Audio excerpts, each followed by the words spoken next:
Bonsoir à tous. Ravie de vous accueillir ce soir aussi nombreux dans cette salle des fêtes de l'Assemblée nationale. Monsieur le directeur général de l'Agence spatiale européenne, mesdames les ministres, mesdames et messieurs les députés, chers collègues, monsieur le président du Centre national d'études spatiales, monsieur le président exécutif d'Ariane Group, monsieur le président et fondateur de Spartan Space, mesdames et messieurs, et cher Thomas Pesquet. Il y aura bientôt un demi-siècle, le 31 juillet 1973, naissait le programme Ariane, une commémoration nationale qui constitue aussi une grande date européenne. Et c'est pour célébrer cet anniversaire que j'ai voulu vous réunir ici, à la présidence de l'Assemblée nationale. Chez les parlementaires français, en effet, la question de la conquête spatiale est à l'ordre du jour depuis fort longtemps.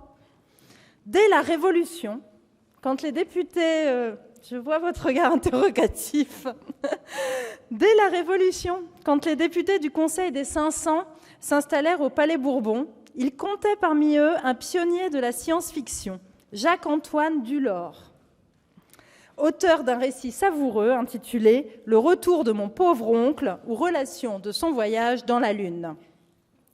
Au temps des premières montgolfières, notre collègue Dulord avait déjà imaginé que par des gaz inflammables, l'homme serait capable de s'élever au-delà de l'atmosphère pour explorer l'espace.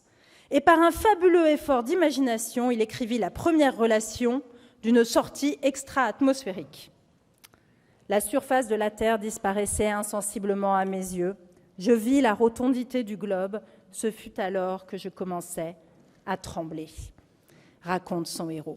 Mais les appréhensions seront bientôt dissipées par un voyage plein d'enseignements auprès de la société idéale des Sélénites, et le narrateur conclut dans l'esprit des Lumières « Je fis en route des observations bien intéressantes aux savants de la Terre, dont je me propose de faire bientôt part à mes compatriotes, ainsi qu'une carte aérographique où seront représentées les différentes couches de l'atmosphère. » Dès l'origine, science et utopie se disputent l'imaginaire de la conquête spatiale. Et il en va de même, un siècle plus tard, quand Jaurès, à la tribune, rappelle que des grands génies comme Rabelais avaient entrevu toute la grandeur future de la science libre.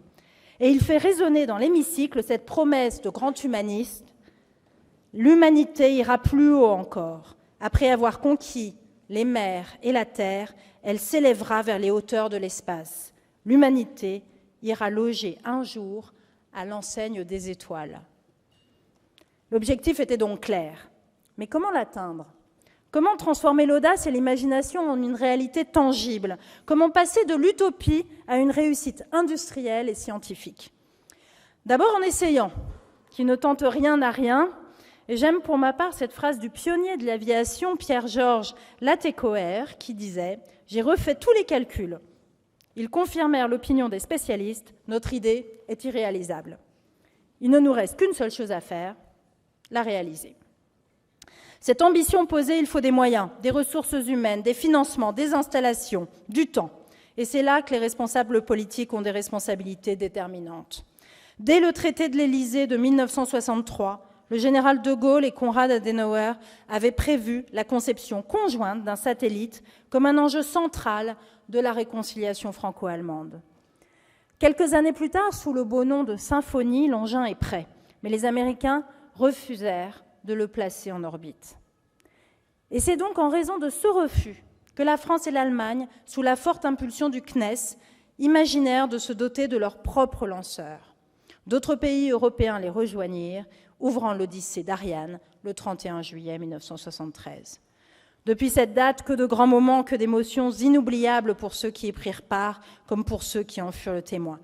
Premier tir d'Ariane, le 24 décembre 1979, qui assure l'indépendance de l'Europe dans l'accès à l'espace. Le lancement d'Ariane 2 en 1982, celui d'Ariane 3 en 1984, puis l'envol d'Ariane 4 le 15 juin 1988. Un lanceur qui, assurant pas moins de 116 missions, aura mis en total 186 satellites sur orbite. Il y eut aussi bien sûr des échecs, des crises, des doutes, mais ainsi va la science qui avance en zigzag, mais qui avance. En 1998, ce fut le premier vol d'Ariane 5 qui en 2004 lança la sonde Rosetta pour un voyage de 10 années jusqu'à la comète Chury. À ce jour, Ariane 5 a réalisé 117 lancements, dont Herschel, le plus grand télescope jamais conçu jusqu'alors.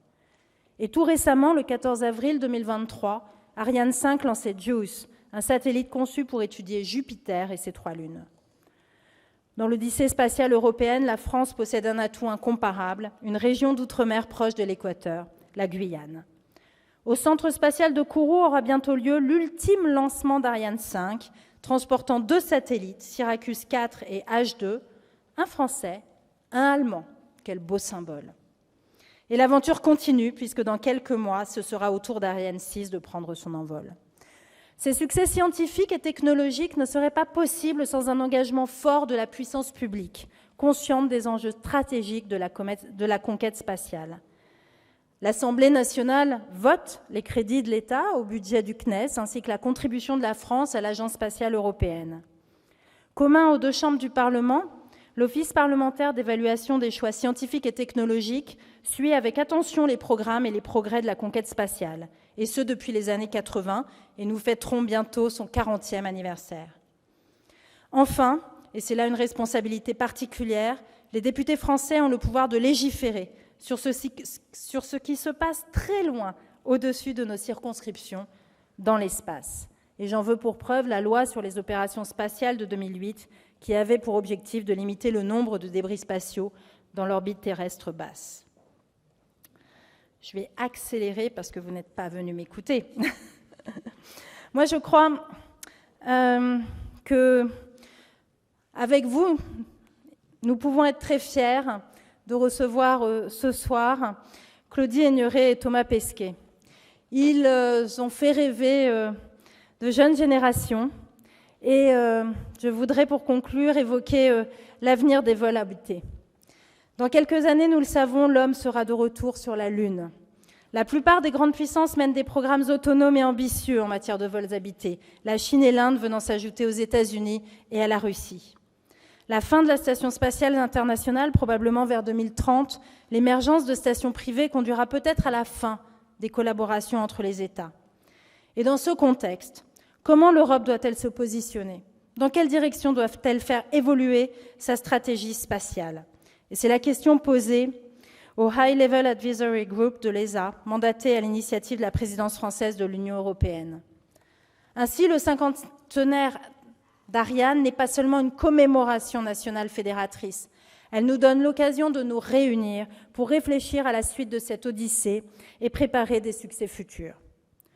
Le plus visionnaire des députés français, Victor Hugo, avait entrevu la conquête spatiale dans son grand poème Plein ciel.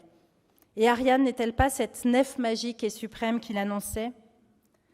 Elle a cette divine et chaste fonction de composer là-haut l'unique nation, à la fois dernière et première, de promener l'essor dans le rayonnement et de faire planer, ivre de firmament, la liberté dans la lumière.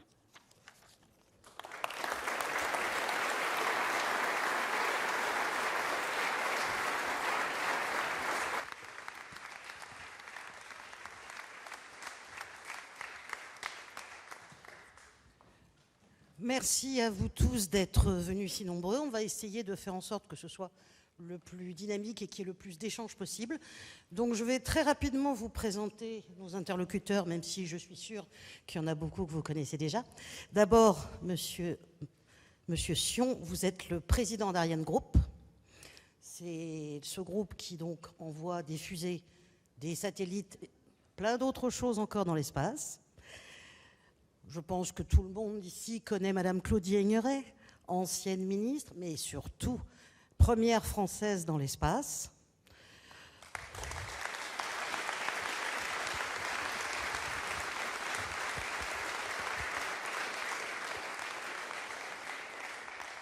Alors là, au milieu, on a un petit jeune. Je crois qu'il a fait quelques séjours dans l'ISS, un certain Thomas Pesquet.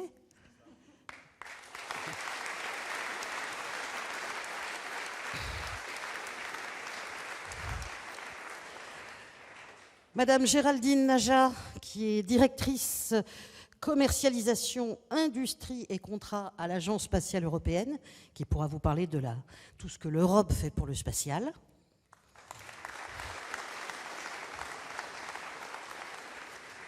Monsieur Philippe Baptiste, président du CNES, Centre national d'études spatiales, c'est notre NASA française à nous.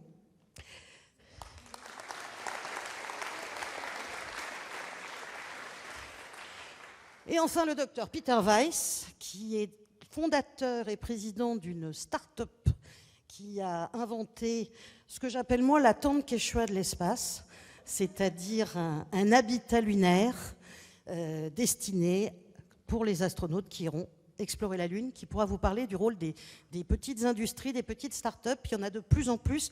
Il y en a même qui réussissent. On a parlé d'un certain Elon Musk, une petite boîte qui s'appelle SpaceX. Je pense qu'on va souvent en parler.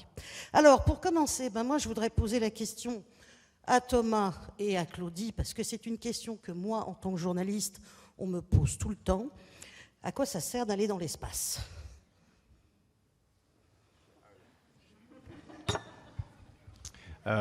Merci Christine, et bonsoir à toutes et à tous. C'est un plaisir d'être ici dans cette belle salle, en plein salon du Bourget. Je vous engage à ceux qui n'ont pas encore fait à aller visiter un petit peu ce qui se passe à nos portes, parce qu'on parle beaucoup de spatial, et là-bas il y a toutes les réussites de l'Europe et de la France aéronautique et spatiale qui vous attendent, et moi j'ai toujours les yeux émerveillés d'un petit enfant.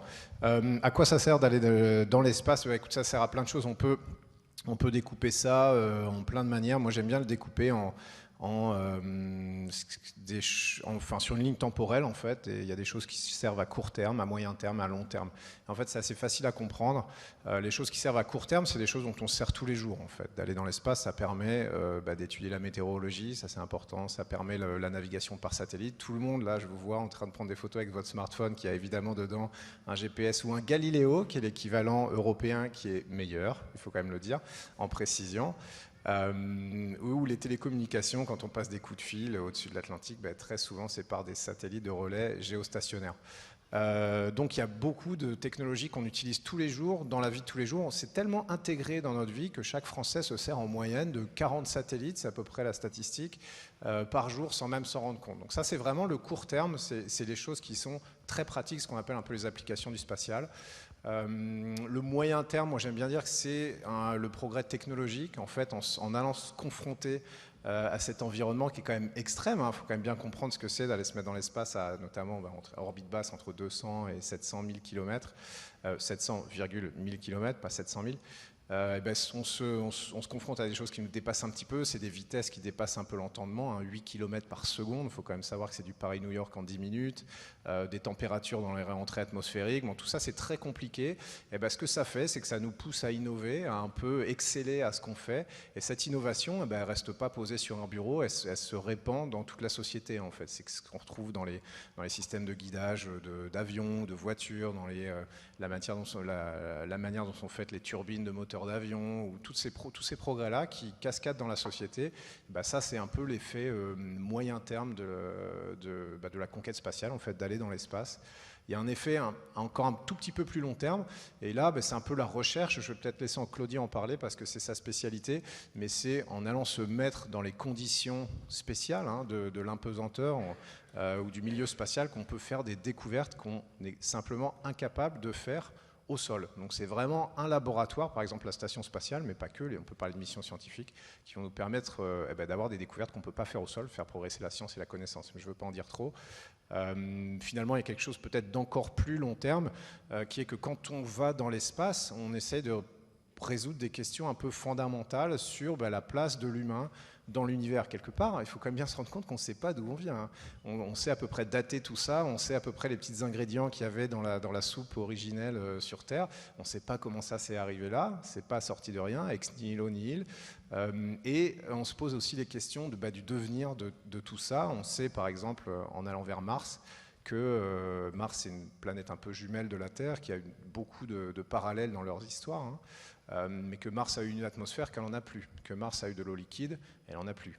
Et ça nous pose quand même des questions assez intrigantes. On veut chercher dans le passé de Mars pour essayer de trouver un peu mieux qu'on le peut sur Terre, où il y a de l'érosion, il y a des choses comme ça, l'origine de la vie, c'est un peu ça qu'on cherche, mais on cherche aussi un petit peu des clés pour notre avenir. Est-ce qu'on peut avoir ce même genre de trajectoire à l'échelle d'une planète, perdre notre atmosphère, perdre l'eau liquide? Évidemment, je ne vais pas vous faire un dessin, ça veut dire perdre la vie, hein, tout simplement. Avec tout ce qui se passe en ce moment, toutes les questions un peu angoissées qu'on se pose sur l'environnement, ce serait quand même pas mal d'avoir quelques pistes. Donc ça, c'est du très long terme. Application directe, progrès technologique, recherche scientifique, découverte, et question un peu fondamentale sur le sens de ce qu'on est et notre place dans l'univers. Claudie, je crois que vous avez une connaissance de la recherche dans le spatial, à la fois pratique et théorique. Alors, merci beaucoup. Je vais compléter un petit peu. Thomas a fait un magnifique panorama. Je vais commencer peut-être en rebondissant sur ce que vous avez dit, Madame la Présidente, en parlant aussi de cette poésie, de cette conscience et de cette responsabilité quand on regarde la Terre et la planète par le hublot. Tu as terminé avec cette conscience sur l'environnement, notre responsabilité, la place de l'humanité, son devenir et le devenir de la planète. Donc ça, c'est une chose importante. Et vous savez tous que l'espace contribue beaucoup à l'analyse de ces sujets, que c'est indispensable pour le modéliser, le comprendre et prévenir des dégradations. Alors, en ce qui concerne la recherche, là, un petit peu d'antériorité par rapport à Thomas, j'ai volé au XXe siècle. Et je dirais que la recherche qu'on faisait à ce moment-là, c'était une recherche là un peu de découverte d'étonnement, la description de comment le corps humain ou comment un liquide ou comment un gaz allait se comporter en microgravité. Parce que tout sur Terre est bien sûr sous la contrainte de la force de gravité. Donc on était dans une phase assez descriptive. Et aujourd'hui, comme le dit Thomas, on a des laboratoires absolument extraordinaires dans l'espace, avec des instrumentations que nos industriels ont développées avec beaucoup de fiabilité, de précision, qui nous permettent d'être dans de véritables laboratoires, comme au sol. Et j'explique aujourd'hui qu'on emmène à bord des cultures cellulaires. Alors imaginez, une architecture osseuse, une architecture de neurones, difficile à analyser au sol, parce qu'il y a la gravité qui va rendre difficile la croissance de cristaux. La microgravité va nous permettre vraiment, aujourd'hui, de comprendre les mécanismes, pas seulement de les décrire, et puis d'innover dans la découverte, dans la recherche et dans la connaissance. Donc on est vraiment passé à quelque chose, vous l'avez évoqué Christine tout à l'heure, sur le fait qu'aussi ces laboratoires aujourd'hui, ça peut être pour non plus seulement des académiques et des institutions, mais des acteurs privés à intervenir pour y faire une recherche et un développement. Donc moi je trouve passionnant, fascinant ce qu'on peut faire dans le domaine des sciences du vivant, dans le domaine des sciences des matériaux, des sciences physiques. Et puis encore au-delà de Jupiter, qui est déjà bien loin, avec la mission JULES qu'on a évoquée, c'est vrai qu'aujourd'hui on est en préparation pour lancer une sonde qui va aller nous emmener sur l'énergie noire, la matière noire. Et puis, on est en train de cartographier toutes les exoplanètes et leur habitabilité. Il y a des sujets absolument somptueux qui, j'espère, réveillent parmi les plus jeunes qui sont là l'envie de se dire les sciences, la technologie au service de l'espace. Ça me fait envie. Alors, on parle beaucoup en ce moment d'Ariane parce que il aurait dû y avoir normalement ce week-end le dernier vol d'Ariane 5. Bon, c'est reporté de quelques semaines. On attend avec impatience Ariane 6. Alors moi, je voudrais poser la question à Philippe Baptiste et à Géraldine Najjar. Est-ce que Ariane est encore leader face au bulldozer SpaceX américain? Avant de répondre à cette délicate question, je vais rajouter juste un point sur ce qui a été dit par Thomas et par Claudie.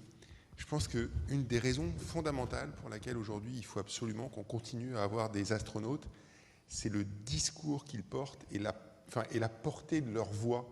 Parce que ce que vous racontez dans cette salle-là, ce que vous racontez quand vous allez dans les lycées, quand vous allez partout, c'est un moyen extraordinaire de mobiliser tous les jeunes, tous les citoyens sur des questions qui sont simplement la place de la science, la place de la technologie, la confiance dans notre avenir. Et vous êtes des voix qui sont des voix qui portent Et je ne suis pas certain qu'on en ait tant que ça, enfin probablement, mais enfin, elle compte vraiment et ça me semble être un élément fondamental autour de ce qu'on est en train de se dire à propos de ça. Maintenant, Ariane. Oui, on est dans une situation qui est une situation pas facile, ça sert à rien de dire le contraire. On est passé en quelques années d'une situation où on avait un vrai leadership dans le monde, sur le monde des lancements, une place quasi unique. Rappelez-vous du temps où les Américains n'avaient plus la navette, et où on était justement dans une situation de quasi monopole en Europe avec les lancements d'Ariane. Évidemment, on est dans un monde très différent aujourd'hui. Très différent, pourquoi? Parce que d'abord l'Europe n'a plus beaucoup de lanceurs, puisqu'il nous reste une Ariane 5 à lancer, et puis derrière nos 3 lanceurs sont au tapis pour des raisons différentes. Enfin, là pour le premier, c'est que Vega a connu quelques petits problèmes techniques, donc il va revenir en vol, et pour l'instant Vega n'est pas disponible. Soyouz, qui était une Soyouz qu'on lançait depuis Kourou depuis une dizaine d'années, un lanceur russe, évidemment ça c'est terminé. Et Soyouz, on l'utilisait beaucoup pour faire tous nos lancements institutionnels, ces lancements cruciaux pour des missions comme Galileo, comme des satellites, y compris pour nos activités de défense. On l'a plus aujourd'hui. Et puis, on est dans la phase de transition entre Ariane 5 et Ariane 6. Et on a perdu du temps, on est en retard sur Ariane 6. Donc oui, on est en difficulté aujourd'hui en Europe, ça ne sert à rien de dire le contraire, on est dans un moment de grande difficulté, ce qui ne veut pas dire pour autant, et je crois que plusieurs d'entre nous autour de la table pourront peut-être le confirmer, mais je crois qu'on a une grande confiance dans le fait que Ariane 6 va arriver rapidement, et que ce sera un lanceur qui sera dans le marché, c'est-à-dire que c'est un lanceur qui aujourd'hui, il suffit de regarder son carnet de commandes qui est plein à craquer, c'est un lanceur qui sera dans le marché, donc on va revenir dans la course. Évidemment, ça va revenir dans la course, mais par contre, il y a des erreurs qu'il ne faudra pas refaire. Et ces erreurs, c'est il faut d'abord avoir pleinement conscience du fait qu'on est dans un marché qui est un marché compétitif. Donc ça veut dire que les prochains lanceurs qu'on va construire, il faut que ce soit des lanceurs qui soient compétitifs avec des objectifs de coût bas, de coût minimum. Et ça, c'est vraiment un enjeu majeur. Il faut se mobiliser pour faire ça. Et puis la deuxième chose, c'est Ariane 5, c'est une formidable histoire. C'est un lanceur, en plus pour le CNES, c'est un lanceur qui a une histoire chargée d'émotions, etc. Mais ça fait, 27 ans, 25 ou 27, je ne sais plus. On a trop tardé. Et on n'a pas assez investi dans la R&D et on s'est laissé aussi un petit peu devancer. Donc voilà, je pense qu'on est à un moment donné où c'est difficile, mais on est en train de on va revenir dans la course. Je pense qu'il y a une volonté politique, il y a une volonté technologique partout en Europe aujourd'hui et on y va. Je voudrais compléter. Effectivement, on travaille très fortement sur Ariane 6 et sur le retour en vol de Vega.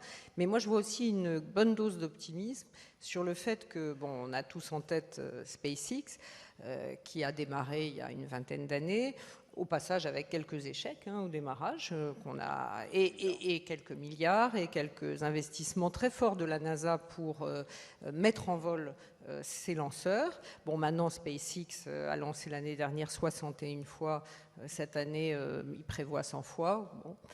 Ça va être évidemment dur d'arriver à ce niveau de cadence, mais moi j'ai bon espoir aussi par le fait qu'on voit en Europe l'émergence de ce qu'on pourrait appeler un New Space européen, et qu'on voit toute une gamme de tout petits lanceurs qui se créent.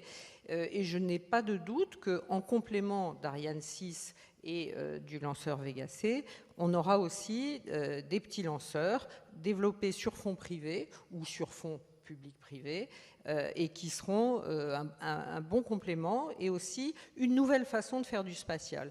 Et au passage, on voit bien qu'il y a aussi des charges utiles à lancer, des instruments, des tout petits satellites. Donc il y a certainement de la place pour à la fois le lanceur, notre fer de lance qui est Ariane 6, le lanceur moyen Vega, mais aussi toute une gamme de petits lanceurs, à commencer par la France avec Latitude ou Maya Space, qui est aussi un lanceur qui envisage la réutilisation. Et ça, je crois aussi que c'est une technologie, c'est peut-être quelque chose qu'on aurait dû regarder plus tôt, mais on voit bien que le succès de SpaceX est en particulier lié à la réutilisation des lanceurs, et je suis certaine que dans quelques années, on aura un ou plusieurs lanceurs réutilisables en Europe. Mais au-delà des lanceurs réutilisables, Moi, j'aurais envie de poser la question aussi bien à vous qu'à M. Sion. Est-ce que le modèle européen est encore valable? Parce que c'est un modèle qui a été mis en place il y a quelques décennies maintenant. Là, on se trouve face maintenant à une invasion du spatial par des acteurs du privé, donc qui forcément sont beaucoup plus souples, beaucoup plus rapides que nous. Est-ce qu'il ne faut pas changer de modèle? Je vais prendre la question. Donc, d'abord, Madame la Présidente, je voudrais vous remercier d'avoir fait cet événement. Et je trouve que l'assistance et la jeunesse d'une bonne partie de l'assistance, ça montre l'intérêt et la passion qu'il y a pour le spatial. Et moi, ça me rappelle l'engagement de tous les gens du programme Ariane que je côtoie. Et je crois qu'il y a beaucoup de gens qui sont dans ce secteur par passion. Et avoir cet événement ici, c'est une bonne chose. Alors, quand on parle du modèle, moi, je pense qu'on peut le définir. Le modèle européen, il est très particulier. Ce n'est pas du tout le modèle américain. La première chose, c'est l'accès indépendant de l'Europe à l'espace, d'une manière soutenable. Et ça fait suite à ce que vous avez rappelé sur l'histoire de Symphonie et la situation de dépendance dans laquelle on se trouvait. Donc le modèle européen, c'est de réussir à lancer les satellites dont on a besoin au niveau européen, et pour le faire dans des conditions de coût qui soient acceptables, d'avoir accès à une partie du marché commercial pour qu'on ait suffisamment de vols, suffisamment de cadences, etc. Et c'est ça qui a positionné Ariane jusqu'à présent, parce qu'on dit toujours Ariane était leader du marché commercial, parce que le marché commercial était tout petit face au marché institutionnel américain. Rappelons-nous, il y a toujours eu beaucoup plus de lancements américains que de lancements Ariane, mais c'était des lancements militaires. Maintenant, les choses ont changé avec l'évolution vers les constellations. D'ailleurs, je vais rebondir sur l'avenir d'Ariane 6. Ariane 6 a déjà gagné 29 contrats de lancement alors qu'elle n'a toujours pas volé. C'est quand même une marque de confiance qui a été mise à la fois par le fait que, d'un point de vue institutionnel, ce lanceur est capable de faire toutes les missions dont on a besoin en Europe, et d'autre part, qu'une société comme Amazon a choisi de confier une bonne partie de ses lancements à Ariane 6. Donc ça doit donner confiance. Il ne faut pas minimiser les difficultés, je suis tout à fait d'accord avec ce que disait Philippe Baptiste, mais on a des atouts qu'il faut voir. Donc la première chose, c'est un accès indépendant à l'espace. On ne cherche pas la space dominance américaine. Et donc, il faut accéder à une partie du marché commercial pour que ce soit un coût acceptable. La deuxième chose, c'est que les pays européens, ils ont choisi de mettre ensemble leurs compétences, leurs industries, pour développer un tissu industriel à travers l'Europe. C'est très différent des États-Unis. On n'est pas un pays, on est des pays qui avons décidé de mettre nos ressources ensemble. Beaucoup auraient dit c'est impossible, ça a été fait, je vais reprendre la phrase de la TCOR tout à l'heure, et donc ça a été fait. C'est aussi un atout, aujourd'hui c'est un atout qui est challengé par toutes les difficultés qu'on rencontre, mais il faut quand même qu'on garde en tête qu'on ne serait jamais arrivé à ce qu'on est arrivé à faire si chacun avait travaillé de son côté. Et il y a une troisième dimension dont on parle peu, mais que j'ai toujours vue dans la réflexion européenne sur le lancement, c'est dire attention, on a besoin aussi de quelque chose qui soit soutenable d'un point de vue environnemental, par rapport aux débris, par rapport à la décarbonation, etc. Donc notre modèle, oui, je pense qu'il faut le changer, parce que un modèle industriel, ça doit évoluer avec l'environnement. Comment il doit changer? C'est plutôt un aspect politique. Moi, là-dedans, mon rôle d'industriel, c'est de développer ma société. J'ai 8000 salariés qui sont des rocket makers, qui font la moitié d'entre eux, ils font des lanceurs, l'autre moitié, ils font de la dissuasion, mais je peux vous dire, c'est le même métier. Donc j'ai 8000 personnes qui font des fusées. Donc mon but, ça sera qu'on soit le mieux positionné dans le nouveau modèle européen. Maintenant, il y a quand même quelque chose à garder en tête. C'est que quoi qu'on fasse comme modèle, dans les 15 années à venir, l'accès européen à l'espace, il va passer par Ariane 6 et Vega, plus peut-être des petits lanceurs qui vont arriver. Et donc ce qui est essentiel, c'est qu'en parallèle de préparer la future génération, qui aura besoin d'une phase de recouvrement suffisamment longue avec la génération actuelle, il faut qu'on ait un modèle d'exploitation d'Ariane 6, de Vega, qui permette de la compétitivité, de l'industrialisation, et puis un soutien des États qui fasse que le système fonctionne pendant 15 ans.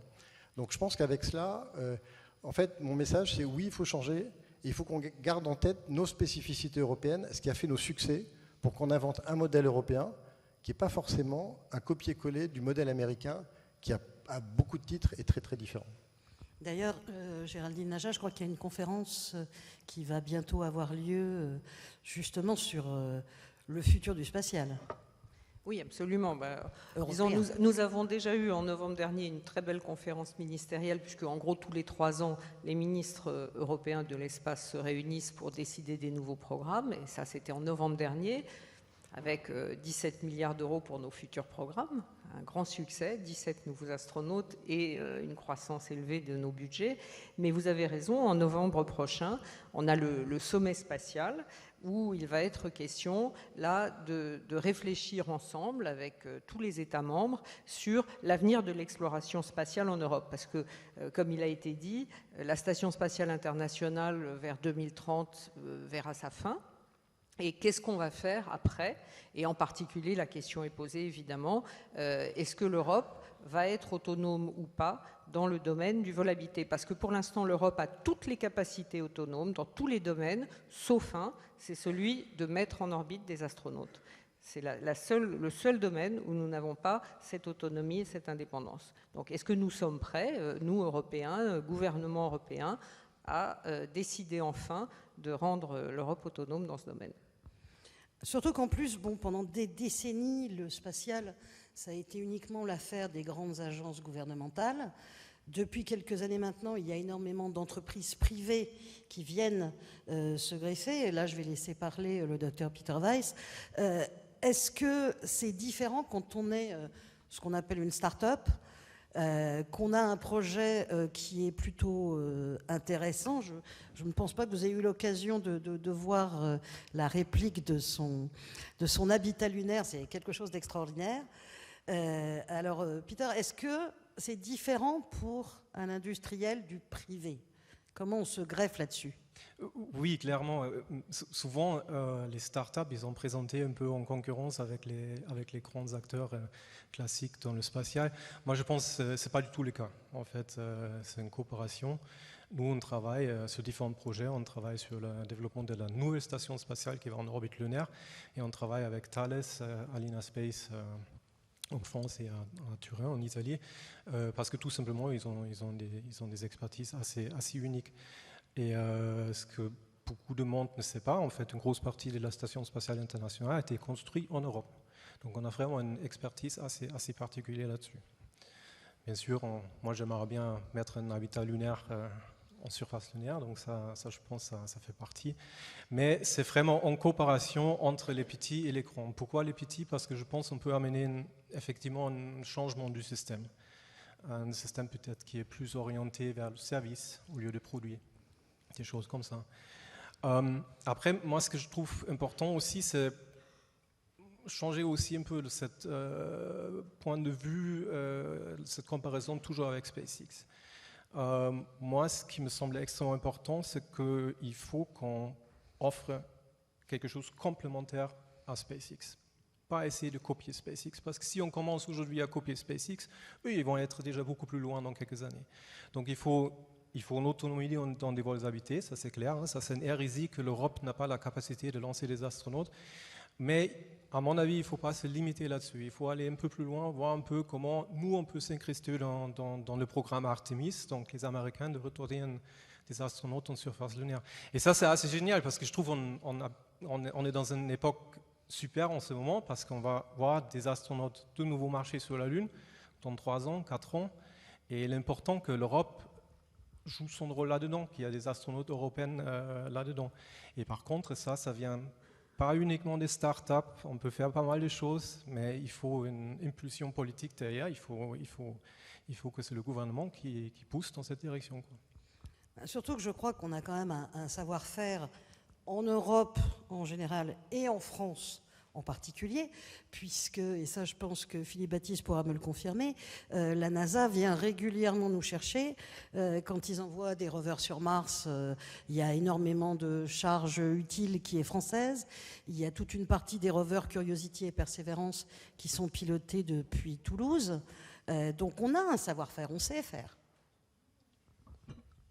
Oui, alors dans le monde du spatial, la coopération internationale est la norme. Alors sauf peut-être sur quelques projets de défense où on est un petit peu plus sourcilleux, mais autrement la coopération internationale est la norme et la stratégie de la France sur ce sujet-là est portée par le CNES, mais a toujours été justement d'avoir la coopération la plus large et la plus forte. L'ESA a été construit pour ça. C'est-à-dire que l'objectif de l'Agence spatiale européenne, c'est bien d'avoir des mécanismes très intégrés de coopération pour mener des grands projets. Et la France est très impliquée au sein de l'ESA.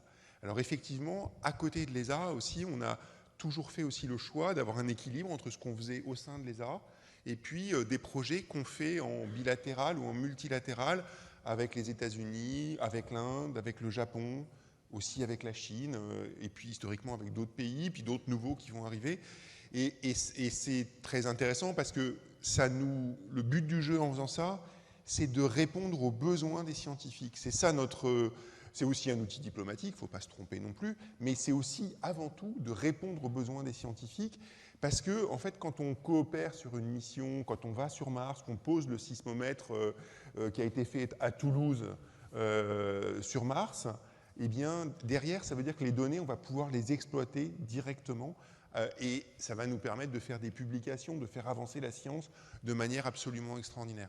Et donc, c'est vraiment ça le moteur de la coopération, c'est ça notre souhait. Et puis, effectivement, à côté, il y a aussi le fait qu'on a développé au fur et à mesure, en faisant ça, un savoir-faire au sein des agences, mais aussi chez nos grands industriels, dans notre tissu industriel, chez nos équipementiers aussi, un savoir-faire qui, derrière, en fait, attire nos partenaires. Et effectivement, quand on va sur Mars, nos amis américains viennent nous voir. Quand on fait de l'altimétrie pour mesurer le niveau des eaux, nos amis américains viennent nous voir. On fait la mesure du CO2 avec... voilà, on a énormément de coopération internationale, mais c'est grâce en fait à cette coopération qui s'est construite sur la durée. Et ça, je pense qu'il ne faut pas l'oublier. Le spatial, ça se construit dans la durée. C'est-à-dire que c'est à la fois une accélération du temps aujourd'hui, parce que effectivement, il y a des startups qui se construisent, etc. Et ça, c'est très très bien. Et on est hyper moteur là-dessus. On n'aura pas le temps d'en parler, mais c'est aussi des projets qui s'inscrivent sur des décennies. Le James Webb s'inscrit sur des décennies. Dernière question avant qu'on vous donne la parole à vous. Pourquoi est-ce que tout le monde actuellement parle des vols habités? Tout le monde dit qu'il faut que l'Europe arrête d'acheter des sièges chez SpaceX, sur un Soyouz. Il faut qu'on ait la capacité à nous-mêmes envoyer nos astronautes. Pourquoi est-ce que c'est important? Claudie? Oui, j'aimerais bien que la nouvelle génération, on a évoqué la nouvelle génération des astronautes de l'Agence spatiale européenne, les 17, dont Sophie Adno. Je suis très heureuse que Sophie Adno nous représente aussi dans l'équipe. Et puis l'équipe de Thomas, bien évidemment, et cette possibilité d'avoir l'accès sur la station spatiale et puis, bien sûr, sur les destinations lunaires. Pour rebondir sur la coopération, je voulais ajouter un petit mot. La coopération scientifique et technologique, elle est indispensable étant donné qu'on va au service des enjeux de l'humanité et pas simplement de la France ou de l'Europe. Quand on met en place le Science Climate Observatory, c'est pour comprendre le changement climatique. Quand on va aller étudier des sujets de la montée des eaux, des ressources, ce sont des sujets, des enjeux de l'humanité. Et puis, comme Thomas l'a dit très justement tout à l'heure, on va dans des lieux qui sont très hostiles. Et quand c'est hostile, on est quand même mieux à plusieurs pour faire les choses que tout seul. La résilience, d'avoir la possibilité d'être solidaire aussi quand les choses sont difficiles, ça nécessite qu'on se mette d'accord. Et se mettre d'accord, ça veut dire qu'on a la voix politique, technologique, scientifique, pour se mettre d'accord avec les partenaires. Donc ça, c'est essentiel. Et dans le champ de l'exploration et de l'accès habité, je trouve qu'aujourd'hui, la voie européenne n'est peut-être pas à la hauteur de tous ces talents, de cette expertise, de ce désir qu'on a dans la projection de l'avenir. Et puis pour les jeunes gens qui sont là, je pense que cette fierté à participer à une aventure de l'humanité, avec l'incarnation des astronautes, comme le disait très bien Philippe tout à l'heure, mais c'est quelque chose qui fait se projeter dans le futur. Et on n'est pas simplement dans un déclinisme à se dire il faut réparer. Bien sûr, il y a plein de choses à réparer aujourd'hui dans notre présent, mais qu'on ait quelque chose qui nous attire, qui nous emmène. Et c'est vrai que la figure de l'astronaute, quelque part, alors c'est pas des super-héros, même si Thomas a des super-pouvoirs, hein, il nous l'a dit souvent, Mais voilà, ça nous attire, ça nous emmène, mais il faut que l'Europe monte à ce niveau d'ambition, effectivement, de pouvoir participer aux discussions, à la construction et à la préparation de l'avenir, à bâtir le futur avec ses astronautes. Surtout que ce serait pas très compliqué à faire. Là, je pose la question à Martin Sion. Pas très compliqué. C'est quelque chose qui est faisable. Voilà. Après, encore une fois, je pense que c'est avant tout un problème politique. C'est pas un problème, mais c'est un sujet politique de savoir quelle est la volonté de l'Europe là-dedans. Une fois qu'il y a une volonté politique, on a le savoir-faire en Europe pour réussir à y répondre de la meilleure façon possible. Je pense que, encore une fois, on n'est pas sur un sujet technologique, on est sur un sujet politique. Et puis derrière, ça tirera énormément d'aspects industriels, technologiques, etc. Et je rajouterai quelque chose sur la coopération. La coopération spatiale a aussi souvent été un facteur de paix entre les pays. C'est des choses qu'on sait faire, quelquefois, avec des pays avec lesquels on n'a pas forcément de bonnes relations. Mais ça a joué un rôle important dans le passé, ça pourrait jouer un rôle plus tard. Je pense que c'est un facteur qui est vraiment au bénéfice de l'humanité, encore à d'autres titres que ceux qui ont été justement rappelés par Claudie. Thomas ?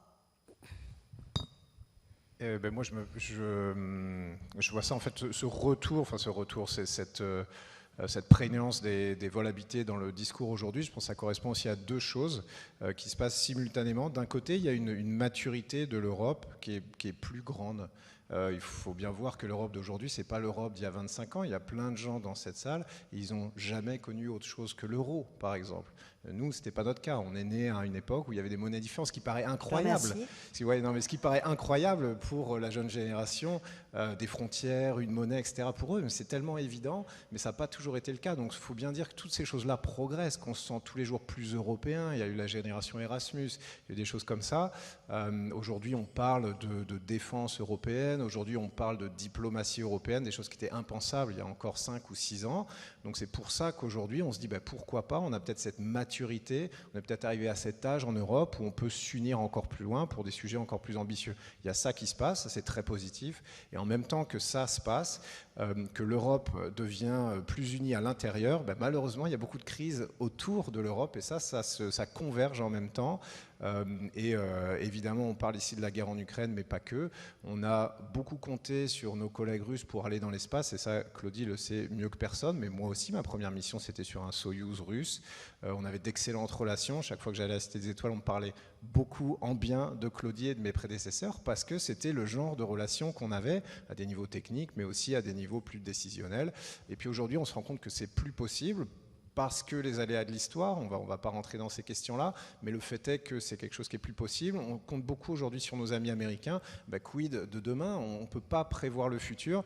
Donc on se dit, c'est peut-être pas une si bonne idée que ça, de dépendre énormément des autres pour nos affaires à nous. Donc en même temps que nous, on devient plus fort, ou plus unis, on va dire, peut-être pas plus fort, mais plus unis, on voit que des crises éclatent autour de nous, et je pense que c'est ça qui provoque beaucoup, en fait, tant mieux, je veux dire, on peut s'en servir pour plus d'unité, on peut s'en servir pour aller de l'avant, c'est quand il y a des crises qu'on progresse, évidemment, mais c'est la convergence de ces deux choses-là qui font qu'on parle beaucoup de vol habité européen maintenant, et pas il y a 5 ans. Alors, je vais vous donner la parole à vous tous, les futurs astronautes, les futurs explorateurs de l'espace. Je vois une main qui se lève là-bas. Donc, est-ce qu'il y a des micros quelque part, ou c'est moi qui vais vous les porter? Bonjour à tous. Merci beaucoup de cette conférence très intéressante. J'ai une question qui est centrale pour notre avenir finalement. Peut-on penser souveraineté européenne, réindustrialisation et l'enjeu écologique en parlant de conquête spatiale? Bonne question. Géraldine? Oui, je le pense, d'autant plus que l'espace maintenant c'est un moyen unique et indispensable pour étudier et à terme atténuer ou au moins travailler sur le changement climatique, sur les effets du changement climatique. Pour mesurer le changement climatique, il y a 50 variables climatiques essentielles et plus de la moitié ne sont mesurables que depuis l'espace. Parce que c'est depuis l'espace que vous avez une vue globale de la planète et que vous pouvez voir des phénomènes et comprendre les interactions entre les terres émergées, l'océan, l'atmosphère, les glaces, etc. Donc, sans espace, on ne peut pas mesurer et on ne peut pas espérer atténuer le changement climatique. Donc, cela étant, évidemment, cela nous oblige à être exemplaires en termes d'empreinte carbone, en termes de... Et tout à l'heure, Martin, je crois, a très justement parlé de décarbonation. Alors, à l'ESA, comme au CNES, on travaille sur les carburants verts pour les fusées. On a déjà changé pas mal disons, de substances que nous utilisions auparavant pour des substances qui ne sont plus écologiquement dangereuses. Et on fait de l'hydrogène vert à Kourou. Enfin, il y a plein de choses qu'on fait. Mais je veux dire, grâce à l'espace, l'Europe est vraiment à la pointe de la surveillance environnementale. Et bon, j'y pensais tout à l'heure, on parle beaucoup du fait qu'avec Ariane, on a été leader pendant très longtemps, mais on oublie de dire que nous sommes toujours leaders dans tout ce qui est changement climatique, sciences de l'espace, etc. Et donc, on est obligé d'être exemplaire à ce niveau-là. Donc oui, c'est tout à fait compatible. D'ailleurs, je crois qu'il y a des constructeurs automobiles qui actuellement travaillent sur des moteurs qui se basent sur le mélange hydrogène du carburant des fusées.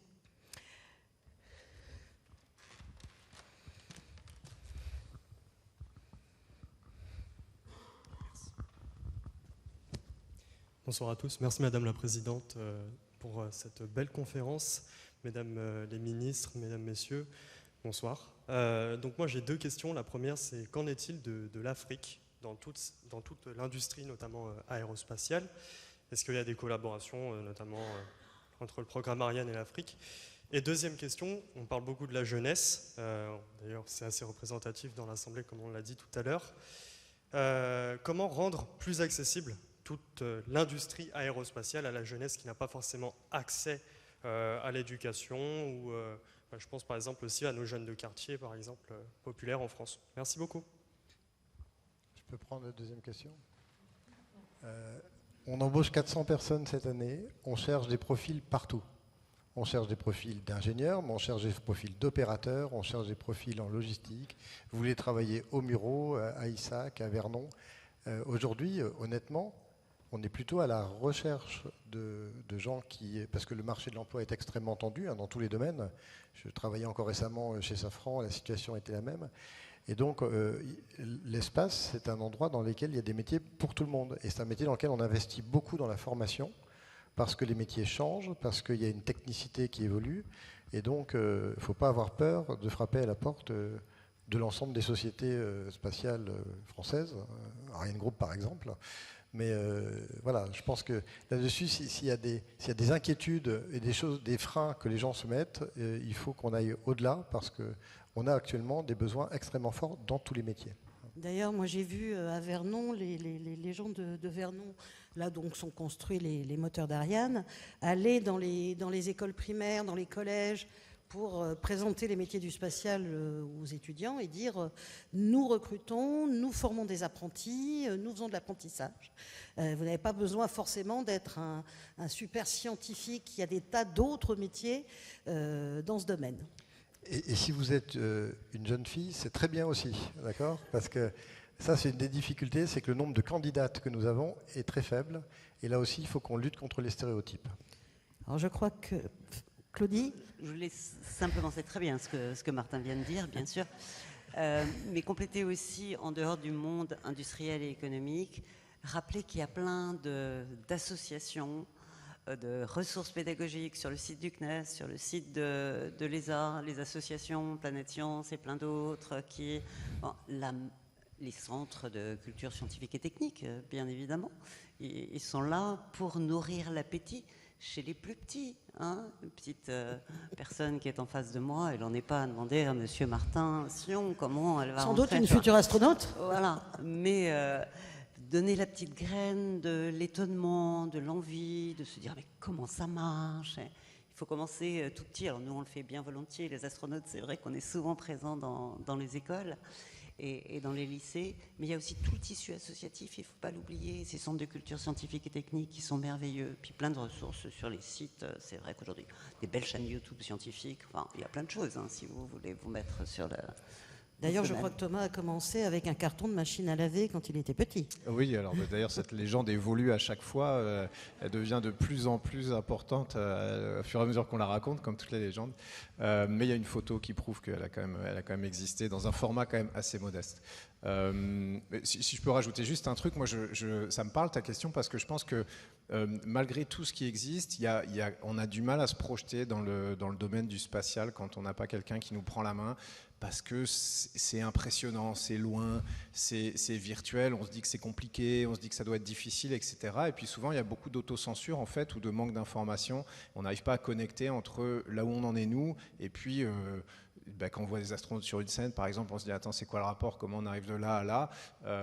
Et moi, je le comprends parce que j'étais exactement dans cette position-là. Tu sais, moi, en grandissant, j'avais aucun rapport avec le milieu du spatial. J'avais, à part des posters dans ma chambre, mais j'avais aussi des posters de Michael Jordan parce que j'aimais bien jouer au basket, ce qui n'a pas eu le même succès de ce côté-là, c'est dommage. Ça monte moins haut. Et j'ai eu de la chance, tu sais, j'ai eu de la chance. C'est des rencontres, c'est des gens qui te prennent par la main, c'est la bibliothèque du samedi après-midi qui était tenue par des bénévoles, tu sais, ça tient à des choses comme ça. Donc il y a un boulot qui est à faire de notre côté, je pense que c'est important et on le fait, Claudie le fait, moi je le fais, je te promets que j'essaie de le faire, d'aller chercher les gens, de leur expliquer, de leur dire qu'il faut se lancer, que c'est pas grave de rater, mais qu'il y a plein d'opportunités, pas que astronautes, comme l'a dit Martin. L'agence spatiale en ce moment recrute plein, je sais pas combien, Géraldine, tu me dis, mais je sais pas, 2000, j'exagère, 400, 200, excusez-moi, je me suis un peu emballé. 200 par an, voilà, ce qui est pas mal. Ce qui dans 10 ans fera. Merci. Merci. Comme quoi les maths. Mais non, mais tout ce que je veux dire, c'est qu'il y a nous, on a ce boulot à faire, aller chercher les gens, parce qu'on ne peut pas compter sur eux pour faire l'essentiel du chemin. Mais je pense qu'il y a aussi un boulot un peu de motivation, d'information. Aujourd'hui, attends, nous, on a grandi, et là, j'avoue mon âge, il n'y avait pas Internet. T'imagines le truc? Comment tu voulais t'informer sur les métiers du spatial à l'époque? Eh ben pourtant, tu vois, alors je dis pas que c'était mieux avant, évidemment, c'est pas ce que je dis, mais on y arrive, tu vois. Aujourd'hui, il y a des tas de filières qui sont gratuites en France. Moi, j'ai fait les pilotes cadets d'Air France. Tu t'inscris à un concours, si tu réussis, tu vas être pilote de ligne toute ta vie, gratuit. Il n'y a qu'en France qu'on a ça, on est d'accord, hein. Enfin, il n'y a pas qu'en France, mais c'est quand même, on a plein d'opportunités. Il faut aussi aller les chercher. Moi, j'essaie de connecter les gens avec les opportunités. C'est devenu un peu ma deuxième passion. Mais c'est important de le faire. Il ne faut pas que les gens se censurent. Le truc qui me fait le plus plaisir des 10 dernières années, c'est qu'à la sélection d'astronautes, la dernière de l'ESA, il y a eu presque 7500 Français sur 21 000 candidats. Il y a eu, c'est juste pour donner une comparaison, c'est pas pour dire les gens sont meilleurs que les autres, mais il y a eu 2500 Allemands. Ils ont 80 millions de citoyens, nous on en a 60 et on a eu 3 fois plus de candidats. Parce que moi, depuis 10 ans, s'il y a un succès que je veux bien m'accorder, et excuse-moi, ça manque de modestie, c'est que j'ai dit aux gens, tentez-le, faites-le. Le pire qui puisse vous arriver, c'est d'y arriver. Tu vois ce que je veux dire? Et les gens ont écouté, les gens sont tous inscrits. Et ben aujourd'hui, voilà, tu vois, on a eu tous ces Français, ces Françaises, parce qu'il y avait plein de filles, et ça aussi c'était bien. Et puis il y en a qui vont arriver ailleurs, ça va les propulser quelque part. Tout le monde ne sera pas astronaute, évidemment, on n'en a pas pris 7500, mais ça te lance sur un chemin qui va t'amener quelque part, quoi. Donc nous, on fait la moitié du boulot, et l'autre moitié du boulot, en fait, elle n'est pas si dure que ça. Il suffit de s'inscrire. Voilà. Je voudrais peut-être juste un tout petit complément, c'est que vous, les jeunes, vous avez une chance énorme que je pense la plupart des gens autour de moi n'ont pas eu, c'est que l'accès à l'espace s'est démocratisé. Quand j'étais étudiante, pour travailler dans le spatial, il fallait aller dans une grande agence ou dans un grand industriel, et puis il fallait gravir les échelons, etc. Maintenant, les étudiants, dans les universités, dans les écoles d'ingénieurs, dans les écoles techniques, il y a des start-up, ils peuvent construire leur petit satellite, le faire lancer et voir dans les quelques années d'études qui passent dans leur école, voir leur œuvre, si je puis dire, passer du dessin au petit satellite, au CubeSat comme on dit, donc il fait 1 mètre sur 1 mètre sur 1 mètre, 10 kilos, et ça c'est extraordinaire.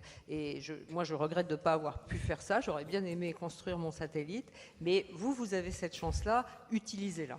Alors je crois que Philippe Baptiste voulait répondre à la première partie de la question sur l'Afrique. Mais je vais rebondir d'ailleurs sur ce que disait Géraldine, parce que je crois que c'est un peu lié.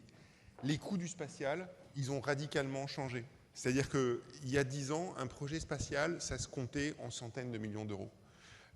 Aujourd'hui, des projets spatiaux, travailler sur des satellites 3U, enfin donc 3 briques de lait, ou des choses, enfin c'est ça hein, la taille, c'est quelques centaines de milliers d'euros pour des projets étudiants, et avoir un petit projet économique qui permet de mettre un pied dans le spatial, on est en train de parler de centaines de milliers ou de millions d'euros. Donc on n'est plus du tout sur les mêmes échelles.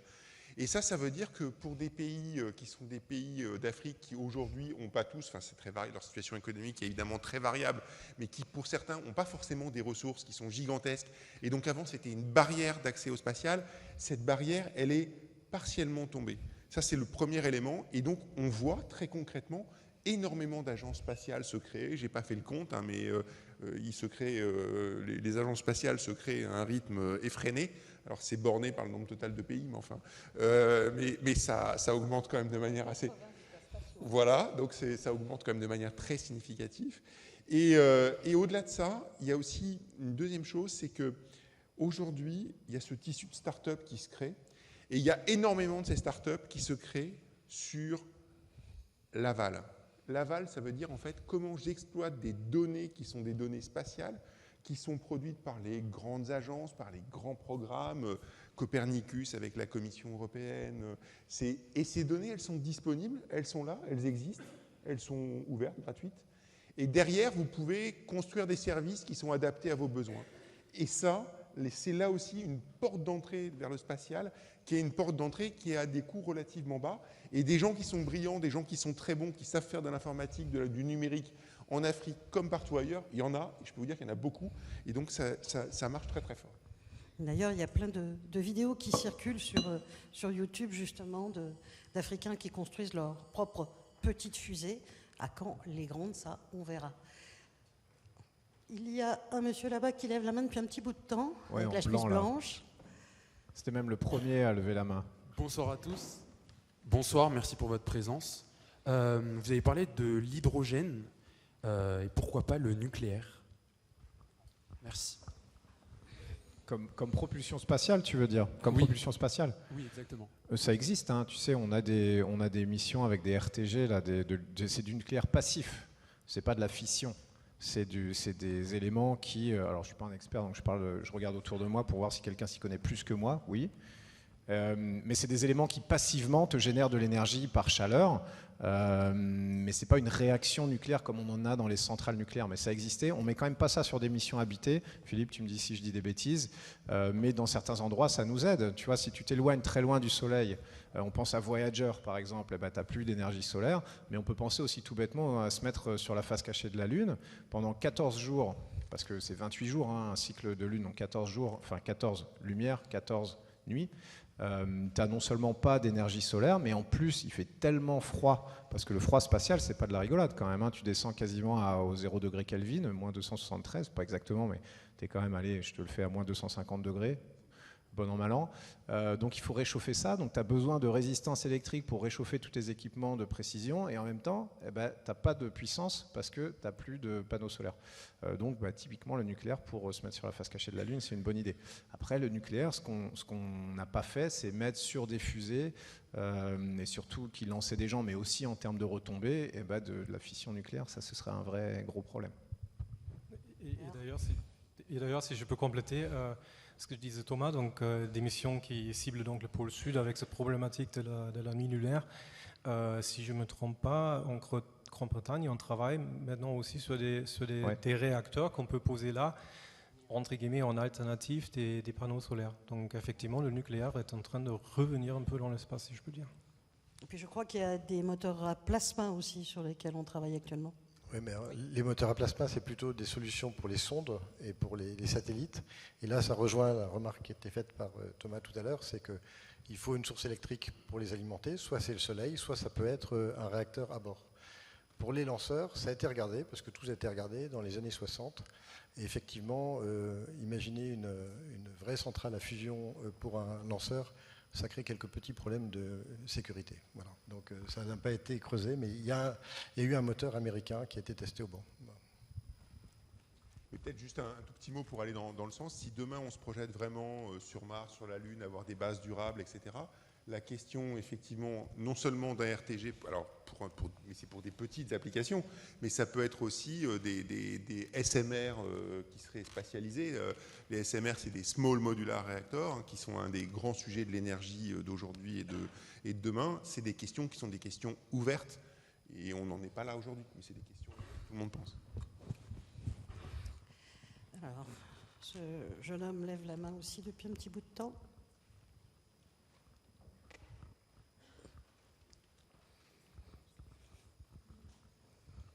Bonsoir à tous, merci pour cette conférence qui nous inspire. Vous nous avez indiqué tout à l'heure que la conquête spatiale permet en effet de résoudre des questions fondamentales. Alors, il en est une depuis ma tendre enfance qui me pose question.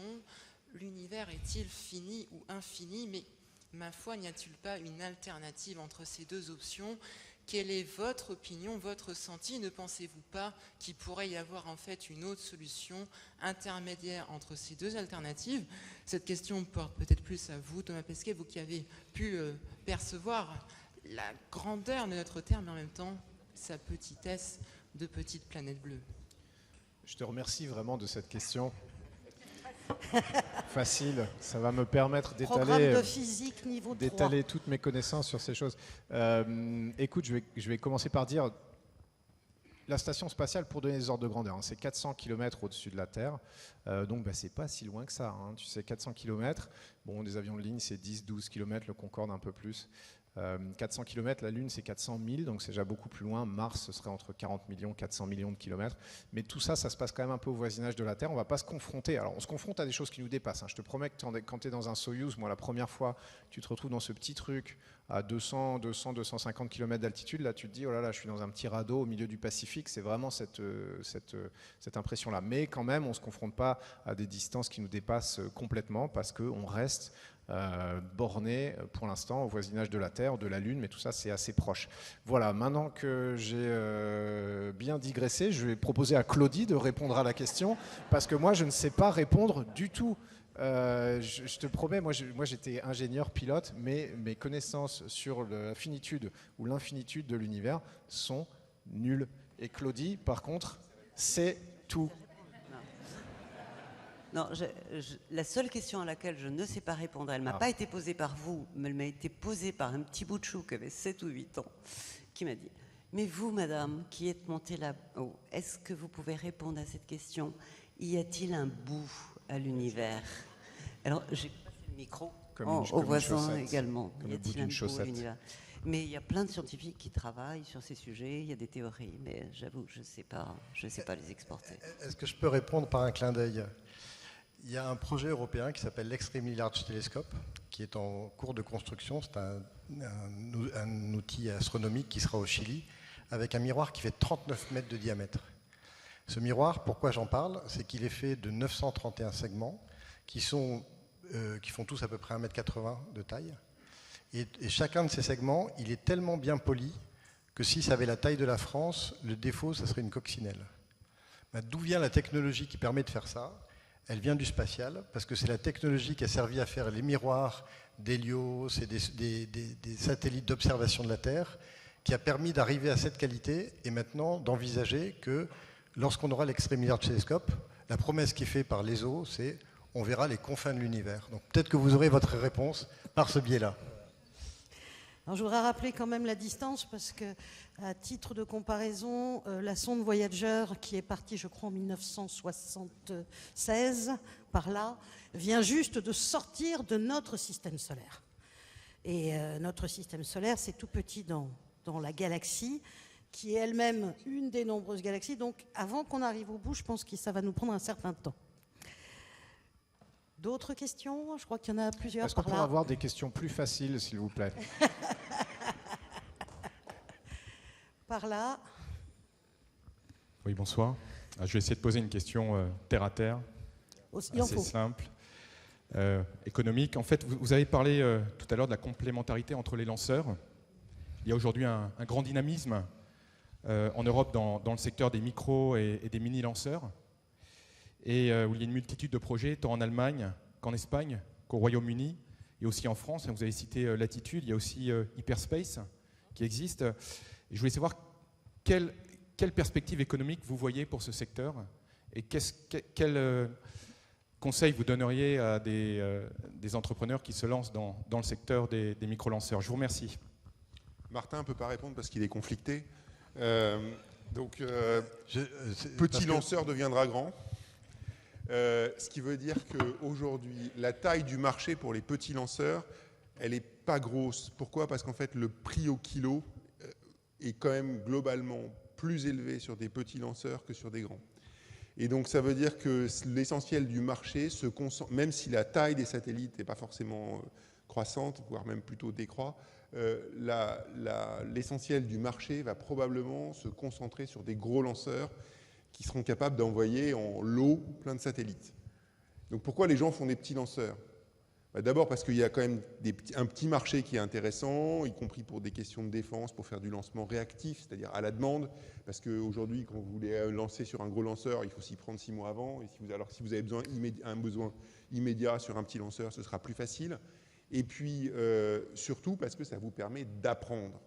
Et donc, les entreprises qui font des petits lanceurs, et en particulier celles qui lèvent des fonds derrière, donc qui arrivent à convaincre des gens de mettre des capitaux chez eux, en général, c'est parce que derrière, elles ont un deuxième projet derrière, qui est un projet de gros lanceurs, parce que c'est là qu'il y a le marché. Ça pose, comme vous pouvez l'imaginer, et compte tenu de ce que vous avez dit et la manière dont vous avez introduit le sujet, un certain nombre de questions sur la manière dont tout ça va vivre en Europe. Et pour compléter ce que disait Philippe, même ceux qui font des gros lanceurs, ils considèrent que petit lanceur, petit souci, gros lanceur, gros souci. Donc, Ariane Group a créé Maya Space pour justement tester rapidement la réutilisation sur une petite fusée plutôt que sur une grosse fusée. Et puis je crois d'ailleurs que la plupart des projets doivent s'adapter à la taille de la fusée. Je pense au projet de Peter qui a modifié plusieurs fois son habitat lunaire pour qu'il rentre précisément dans une fusée bien précise. Ouais, moi je ne crois pas qu'on va avec des petits lanceurs sur la Lune.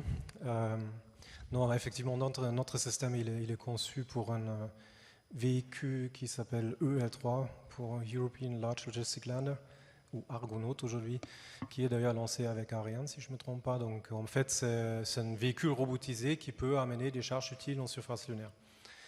Et ça, c'est super important parce qu'en fait, ça va être l'accès de l'Europe en surface lunaire. Ça va être un peu notre transporteur à nous, pas pour les astronautes, mais pour les charges utiles. Donc peut-être des habitats comme nous, on aimerait bien les construire. Donc, petit lanceur, ça c'est très bien, mais je pense effectivement c'est important aussi d'avoir cette moyenne, d'aller plus loin avec des gros engins. Donc, ça c'est quand même important, parce qu'il faut qu'on a cet accès en surface lunaire.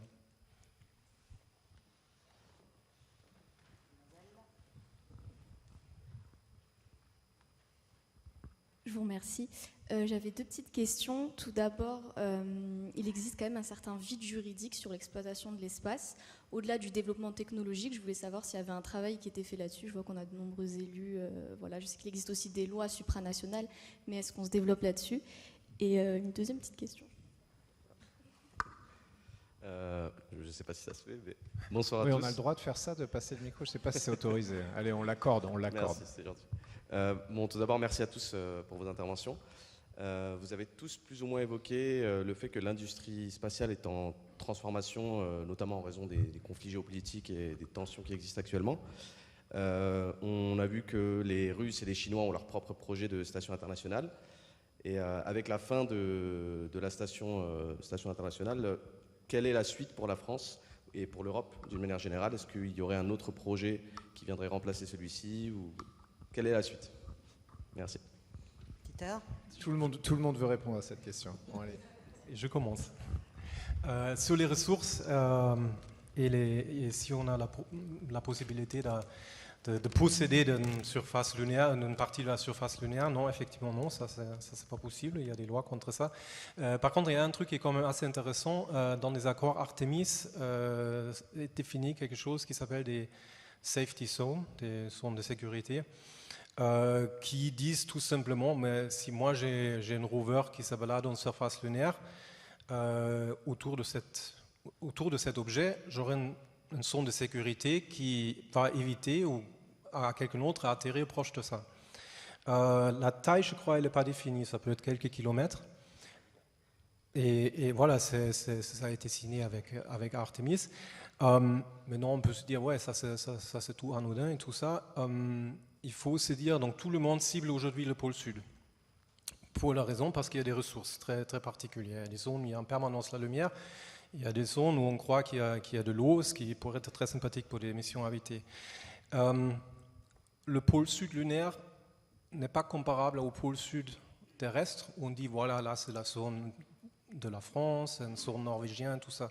C'est la taille de Paris, en gros. Donc si vous commencez à mettre des éléments en surface lunaire et vous tracez quelques kilomètres autour de chaque élément, ça va être assez rapidement échec et mat. Et ça, c'est un peu le risque qu'on a aujourd'hui. Aujourd'hui, comme je disais tout à l'heure, dans 3 ans, les Américains vont être en surface lunaire. Si aujourd'hui, nous, on n'arrive pas à nous positionner aussi en surface lunaire, je pense qu'on sera hors jeu pour la discussion qui va suivre sur les ressources. Voilà.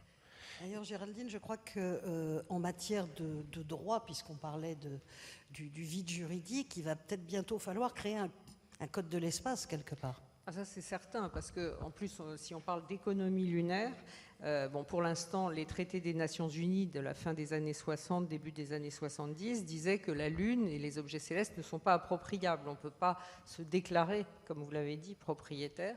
Or, si à un moment on veut développer, disons, l'exploitation commerciale, disons-le, de la Lune, c'est évidemment incompatible. Donc il va déjà falloir réfléchir à ça.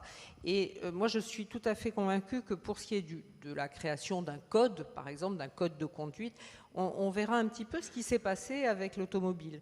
C'est-à-dire qu'à quel moment est-ce qu'on a commencé à faire un code de la route ou des feux rouges quand les accidents ont commencé à être trop importants et que ça a été le chaos total. Et donc là, les gens se sont dit, on est obligé collectivement de réglementer tout ça. Et je pense qu'on va y arriver, mais évidemment, ça ne peut être fait qu'au niveau mondial. Et aussi, n'oublions pas qu'à l'époque, 60-70, il n'y avait que des acteurs publics, c'était des États. Maintenant, il y a énormément d'acteurs privés. Donc il faudra aussi impliquer ces acteurs-là dans l'élaboration d'un code comme celui-là. Et puis, pour parler sur l'avenir de la station spatiale, enfin l'après-station spatiale, alors là, je pense qu'il y a beaucoup de possibilités. Ce qu'on voit déjà aux États-Unis, c'est qu'il y a des stations spatiales privées qui sont en train de se développer et que, par exemple, la NASA envisage l'achat de places sur ces stations privées. Je ne pense pas qu'en Europe, on envisage le développement d'une station spatiale publique européenne. Je pense qu'on regarde aussi cet achat de services, potentiellement, ou de partenariats public-privé, où on soutiendrait le développement de choses privées, où on pourrait utiliser, par exemple, aller faire de la recherche en apesanteur, etc. Mais bon, pour l'instant, il y a beaucoup de projets. On verra quels sont les projets qui arrivent à achèvement. Mais je pense que l'après-station spatiale pour l'Europe, ce sera du partenariat international et public-privé. Il y a quand même le projet du Gateway, la station lunaire, qui est très avancée. Avec la NASA. Avec la NASA. Mais si je peux rebondir un peu sur cette question-là, sur la question du futur de l'orbite basse, ce qu'on sait, alors effectivement on n'a pas de boule de cristal et personne n'a des réponses avec certitude, tu sais, c'est difficile de prévoir l'avenir à 20 ans, mais ce qu'on voit venir quand même assez clairement, c'est que ce sera quelque chose de beaucoup plus multipolaire que ça l'est actuellement. On vient de passer, alors là en ce moment on a 2 stations spatiales, une chinoise, une internationale, mais pendant très longtemps, après la station Mir, on n'a eu qu'une seule station pour la planète entière, des gens qui avaient décidé de mettre leurs ressources ensemble. Alors pourquoi ? Parce que c'était très cher à l'époque, et là Philippe a expliqué tout à l'heure que cet argument-là il est plus valable, parce que les coûts diminuent énormément de l'accès à l'espace, et donc évidemment de faire les choses tous ensemble en se mettant à beaucoup de pays, c'est plus compliqué, il faut se mettre d'accord, tout le monde n'a pas les mêmes priorités, donc on a vécu dans ce monde-là avec un bel idéal, et la station qui a fait beaucoup, moi je trouve quand même, elle a quand même été proposée pour le prix Nobel de la paix, elle ne l'a pas eu évidemment, mais il y a quand même eu cette discussion qui a eu lieu, c'est la preuve de l'impact de cette coopération internationale forte et visible dans l'espace. Mais aujourd'hui, on voit que c'est plus tellement le modèle. On voit qu'on va avoir une station chinoise, qu'on aura une station indienne, hein, ça c'est certain, qu'on va avoir des stations américaines, publiques ou privées, qu'on va se retrouver avec plusieurs destinations, une station russe, on va se retrouver avec plusieurs destinations en orbite. Je parle juste de l'orbite basse, hein, la Lune on en a parlé tout à l'heure, mais juste plusieurs destinations en orbite basse, avec des logiques différentes, avec du public, avec du privé. Et la question qui est très valable, c'est comment nous, l'Europe, l'Agence spatiale européenne et notamment la France, comment on s'insère dans tout ça. Eh ben, écoute, ce qui est important, c'est de faire partie de cette conversation-là. Je pense qu'il y a deux choses importantes. Il y a, est-ce que tu as une destination? Est-ce que tu es capable, par un partenariat public-privé ou uniquement public, ou je ne sais pas, l'avenir nous le dira, d'avoir une destination en orbite basse? Est-ce que tu es capable de la desservir, celle-là ou d'autres? C'est les deux choses importantes. Le reste, ça nous donne pas vraiment une grande place à la table des négociations, on va dire. Mais si on est capable d'acheminer du cargo et des astronautes en orbite basse, et là on revient à nos sujets de souveraineté européenne, et bien là on peut s'insérer dans ce nouveau monde un peu multipolaire. Si on a une destination, on peut aussi s'insérer dans ce nouveau monde multipolaire. Donc il faut vraiment sérieusement réfléchir à ces deux choses-là. Et on parlait tout à l'heure des succès d'Ariane 5, et on n'a peut-être pas engagé la suite assez vite. Et ben, est-ce qu'on n'est pas en train d'assister à ça dans le domaine de l'exploration spatiale? Le succès de la station spatiale, c'est un peu l'arbre qui cache la forêt. Il faut quand même penser à la suite assez rapidement, parce que ça va venir vite, cette histoire. Surtout qu'il y a quand même un paquet d'objets et de choses qui viennent du spatial et qui sont dans notre vie quotidienne. Je vois un petit garçon qui lève la main là-bas.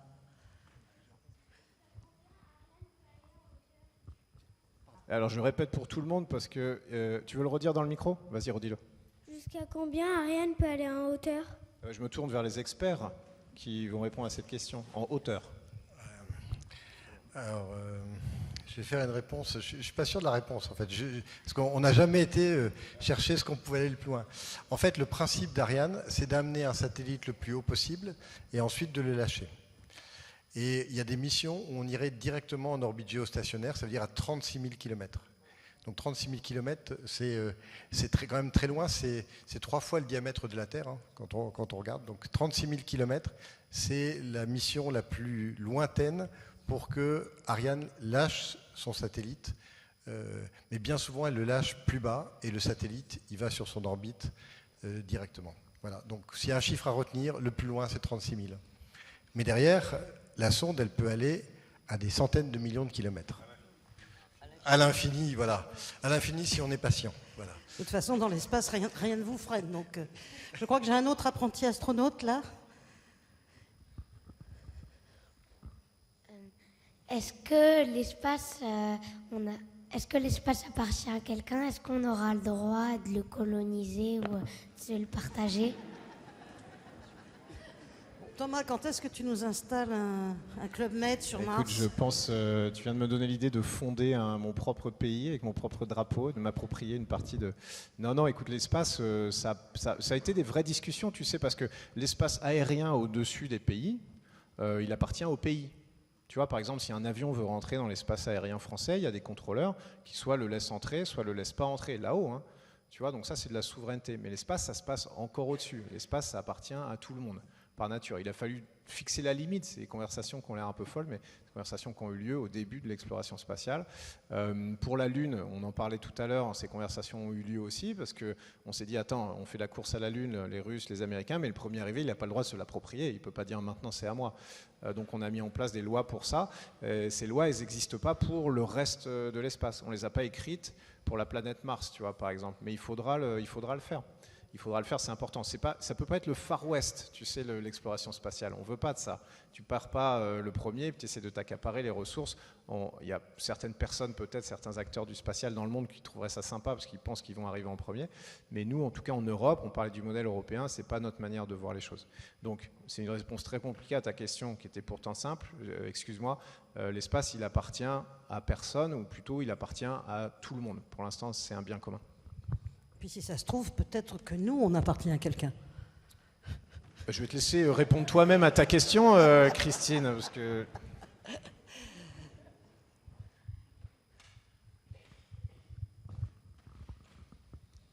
Merci beaucoup. Merci pour votre présence ce soir. Monsieur Thomas Pesquet, vous aviez évoqué l'importance de la conquête spatiale pour répondre à des questions fondamentales qu'on se pose tous, pour répondre à la question « mais d'où vient-on » Donc je me demandais, est-ce que la conquête spatiale pourrait nous permettre de résoudre des problèmes physiques tels que l'unification de la théorie de la relativité générale et de la mécanique quantique pour pouvoir construire une théorie du tout, et ainsi pour pouvoir nous permettre d'avoir une idée plus précise du début de l'univers et du Big Bang, et pour répondre à nos questions. Merci. Vous voulez tous que l'univers soit fini, hein? Non, puis surtout, ils veulent tous me donner les questions les plus compliquées de la Terre. Ça me fait plaisir. Mais tu expliques tellement bien. Oui, c'est ça. Je pense que tous les deux, là, il faudrait une petite conversation qui pourrait s'installer. Écoute, on l'a dit tout à l'heure, le spatial, en fait, c'est beaucoup de choses, tu vois, et il y en a certaines qui sont extrêmement fondamentales, et moi, j'avoue que c'est pas mon domaine. Je sais qu'on regarde ces questions-là, mais je sais aussi que c'est pas mon domaine d'expertise. Donc, j'ai peur de te dire des bêtises. Une théorie fondamentale qui unifierait la relativité relative, et Claudie me regarde en disant « Ne me refile pas cette question ». Vous l'avez vu, vous l'avez tous vu. Et je ne sais pas, je t'avoue que je ne sais pas. Il y a de la recherche fondamentale dans l'espace, oui évidemment, parce que justement c'est en se confrontant à ce milieu-là qu'on a des réponses à des questions qu'on ne peut pas résoudre sur Terre. Je vais te donner un exemple pour essayer de m'en sortir un peu et sauver un petit peu la face. On se met dans l'espace pour tester la mesure du temps, parce que la relativité relative, c'est aussi que la mesure du temps dépend de la vitesse à laquelle tu te déplaces. Et que quand tu arrives très proche de la vitesse de la lumière, et bien, tout d'un coup, ça distord un peu l'espace-temps, si je ne dis pas trop de bêtises. Et donc, sur Terre, on ne peut pas aller chatouiller cette théorie-là. Ça reste une théorie sur un tableau noir. Dans l'espace, nous, sur la station, on vole à 28 000 km/h. Donc 28 000 km/h, c'est très loin de la vitesse de la lumière. La lumière, c'est 300 000 km/s. Mais c'est quand même un tout petit peu suffisant pour, si tu as des horloges ultra précises, eh ben, mesurer une différence de temps entre une horloge qui serait à bord de la station spatiale et l'horloge exactement la même qui resterait sur Terre. Et ça, c'est le but d'une expérience scientifique qui s'appelle ACES ou Pharao, qu'on a embarqué à bord de la station spatiale. Donc tu vois, on cherche, je ne sais pas te dire les résultats de cette expérience, mais en tout cas, tu vois qu'il y a des ambitions d'aller explorer ces questions-là, grâce aux conditions de l'espace. Moi, je vous renverrai peut-être récemment à un résultat qui vient d'un satellite qui s'appelle Microscope, qui est justement une mesure qui permet de confirmer la relativité générale et le principe d'équivalence, alors avec une probabilité qui est associée, qui est une probabilité très très élevée, et qui est des résultats qui sont des résultats tout récents, hein, puisque les publications, les sorties de ces premiers résultats datent d'il y a 6 mois à peu près. Je regarde dans la salle si j'ai mes collègues qui sont là, 6 mois, 1 an. Et donc on parle vraiment de quelques résultats très forts, qui sont des résultats obtenus donc, par l'ONERA, et c'était une mission conjointe ONERA-CNES, et avec, sauf erreur de ma part, une participation de la SODERN, je crois. Non, bon, pardon. Et je peux aussi dire qu'on va avoir bientôt une mission européenne qui permettra d'étudier l'existence d'ondes gravitationnelles, donc qui s'appelle LISA. Et donc en fait l'espace, je ne crois pas que l'espace nous permettra d'unifier les théories scientifiques, mais par contre de vérifier ou d'infirmer ou de confirmer la validité de certaines théories, et ensuite c'est aux physiciens de voir, de bâtir là-dessus pour éventuellement unifier leurs théories. Mais ce qui est sûr, c'est que la physique fondamentale dans l'espace est un sujet grandissant d'expérimentation, et c'est passionnant.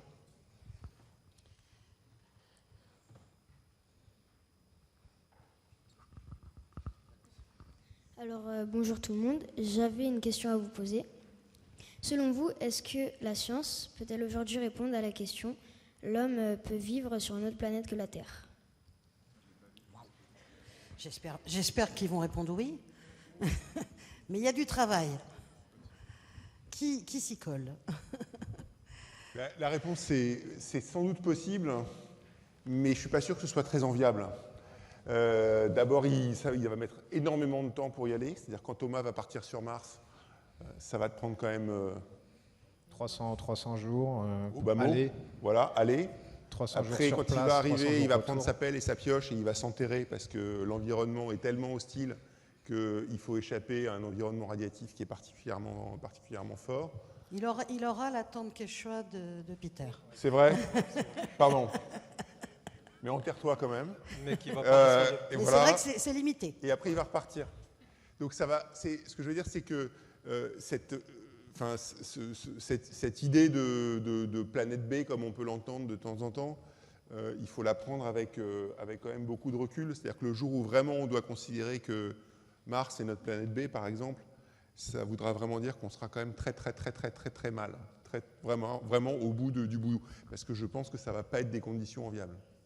Mais Thomas, il y a peut-être beaucoup plus réfléchi que moi. Non, pas vraiment, mais si tu veux, on en est effectivement, on veut mettre des missions scientifiques, mais il faut voir, par exemple, on a des missions scientifiques en Antarctique, mais on n'a pas une présence humaine permanente parce que dehors il fait moins 80 degrés, parce qu'il faut amener ses ressources, etc. C'est la même chose, hein, l'exploration planétaire pour l'instant, les conditions n'ont rien à voir avec celles de l'Antarctique en termes de température, de pression, etc.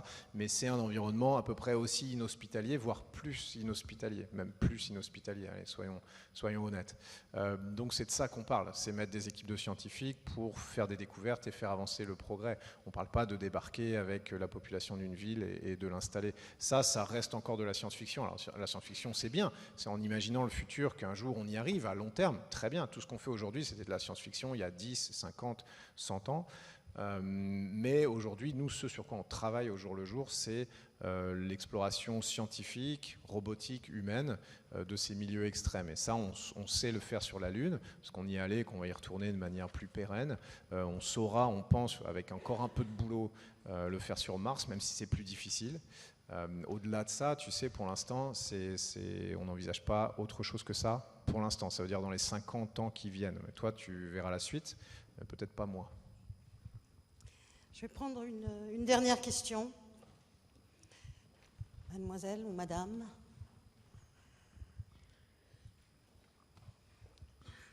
Bonsoir, merci de nous accueillir ici. Alors c'est une question peut-être un peu plus simple. Je suis secouriste de premier niveau à Lyon et j'aimerais savoir comment se passent les gestes de premier secours dans l'espace face à la contrainte de la gravité. Ah, eh ben écoute, moi je vais dire un truc, après je laisse Claudie finir. Il y en a la formation évidemment de premier secours. On fait, alors je te passe les détails, mais on apprend à arracher des dents, à faire des points de suture, à faire tout ça. Il y a des choses qui ressemblent.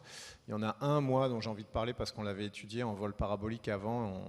On l'a répété, pas pour de vrai, dans la station. C'est le massage cardiaque. Le massage cardiaque en impesanteur, c'est très difficile évidemment parce qu'on n'a pas la réaction du sol et le poids pour appuyer. Il faut quand même comprimer la cage thoracique assez violemment en fait. Souvent on casse des côtes dans les vrais massages cardiaques.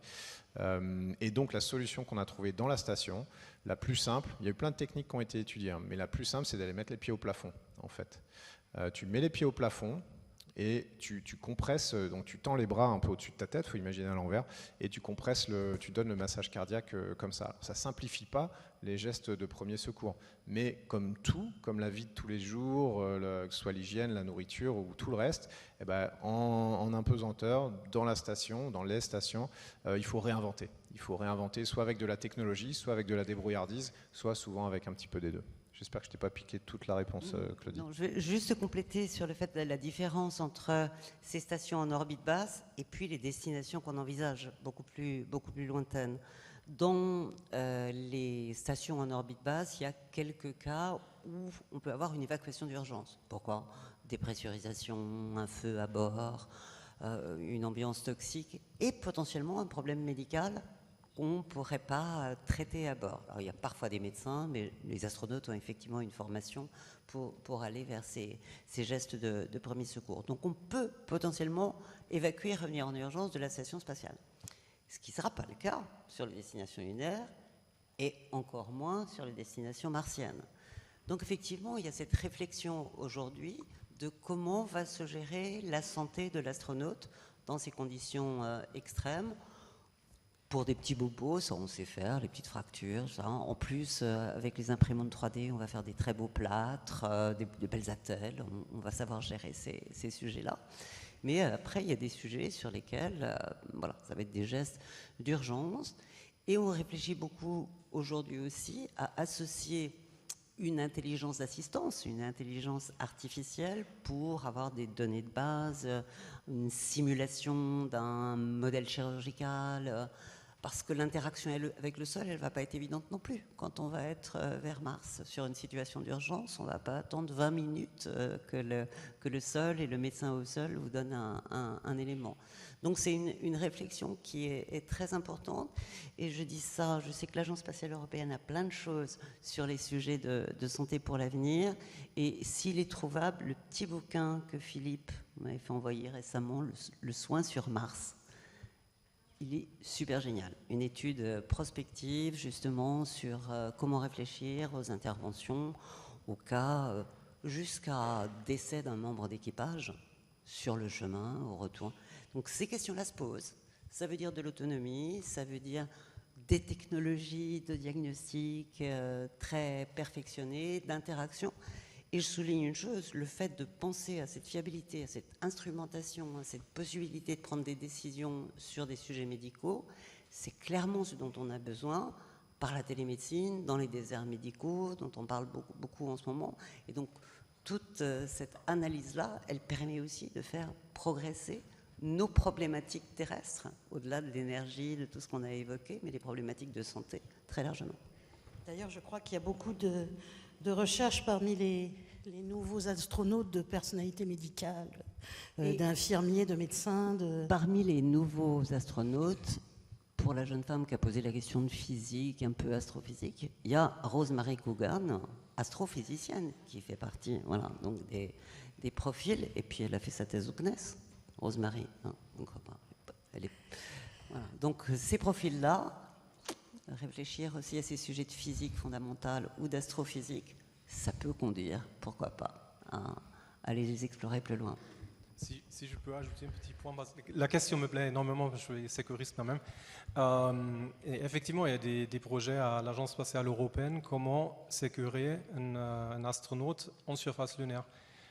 C'est le projet LISA, je crois, qui a été testé même sous l'eau. Donc, il teste différentes moyennes. Parce que ça, c'est assez sportif, parce qu'on se retrouve dans un environnement avec une gravité. Pas beaucoup, une 6e, mais quand même une gravité. Ensuite, il faut le charger dans une capsule de retour. Donc, vous avez des accélérations, vous retrouvez un apaisanteur, vous retournez sur la Terre. Donc, c'est assez intéressant comme question. Et effectivement, je pense qu'on n'a pas encore toutes les réponses par rapport à ça. Donc, si vous avez envie de vous lancer dans la médecine, vous pourrez peut-être aussi faire du spatial. Alors, je suis désolée, on me demande de rendre l'antenne. Je suis sûre que vous aviez encore plein de questions à poser à nos formidables intervenants que je vous demande d'applaudir.